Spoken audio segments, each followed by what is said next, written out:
Hey guys, welcome to the Let's Learn Python project over the summer.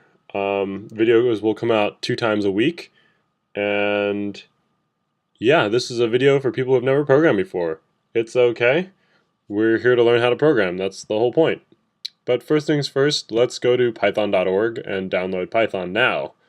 So you just click on the link that says download Python now. And then download the one that's appropriate for your computer. You all should be downloading the 64-bit. Unless you're using a really old computer, then it's probably the 32-bit. If it doesn't work, switch it up or email me and we'll figure it out. But it should be pretty obvious. The installer is just like any other installer you've used. And yeah, once you've got that installed, well, I'm going to ask you to open up something you probably haven't seen before called the command prompt. So on Macs, this is called Terminal. And on PCs, it's called the command prompt. And it's in the start button, and then accessories, and then command prompt. So the command prompt is pretty much Finder, or Windows if you're using Windows. And well, it's a text version, and that's a little more annoying, you might say. But then in Terminal, you can also do commands, because it's command prompt.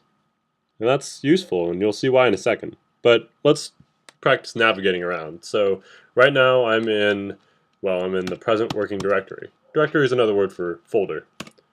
I'm in users/dcmoyer. So I can show you exactly where I am. Users, dcmoyer. And this is where we are. Let's say I wanted to list what's in this directory, ls, and we have a list of everything.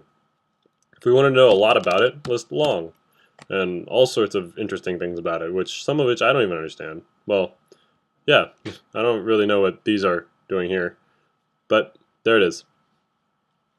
So anyway, let's go to Documents right here.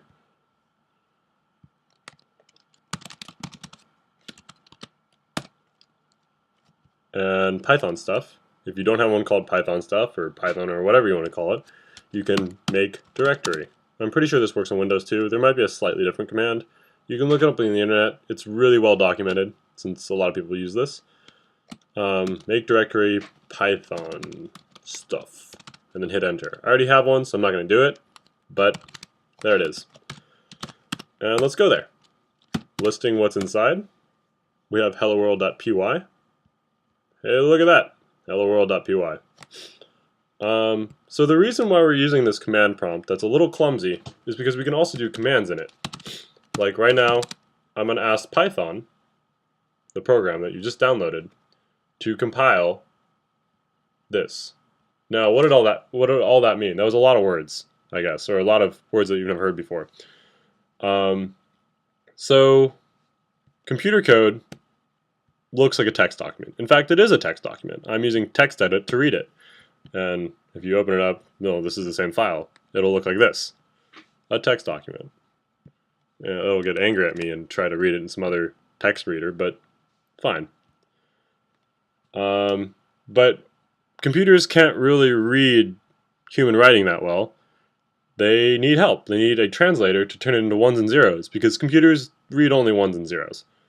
So that's where the compiler comes in. The compiler translates your print hello world to ones and zeros that the computer can understand. That's what the Python command is in command line. It's compiling your code. So hello world.py will compile this code and make it run. Hello world. Cool. It did exactly what you told it. Print hello world. In fact, if we were to do this 3 times, and by the way, those of you using Python 3, you need something that looks like this.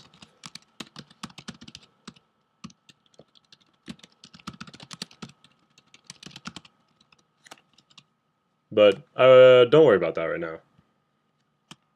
I'm going to comment that out, and I'll tell you what that means in a second. So let's say I had 3 of them. If I did the exact same thing, now it's going to print 3 times.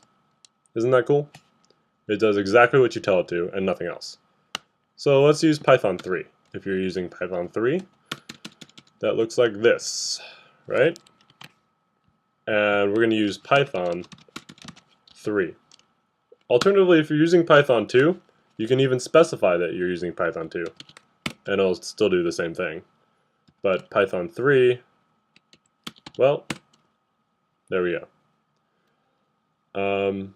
That's pretty much it for today, since that was a lot to handle. But yeah, so reviewing code, just a text document that says exactly what you want to do. I want to say hello world 5 times. I'm going to save it. Don't forget to save. I'm going to run it, and it says hello world 5 times. Obviously there's more complex things to do, but that's the gist of most everything. It'll read straight down the page. In fact, if I put some numbers in here, it'll do just that. Straight down the page. Yep. And it'll do exactly what you tell it to, and nothing more. Code is compiled and then sent to the machine. Change directory changes their file folders. To go back downward, suppose I wanted to go to Documents, double dot. Oh, excuse me. There we go. Yeah, that's pretty much it. I'll be posting again later this week. Hopefully you guys can play around with this and print each other interesting messages, or just explore Python. There's a great tutorial on here that if you want to go through yourself, you can get ahead of us, and that's great. It's always great to learn more, but we'll just keep chugging away at it. So if you don't really understand something, wait for us to catch up, or email me and I'll answer your questions. Yep, that's it. Have a nice day, everybody.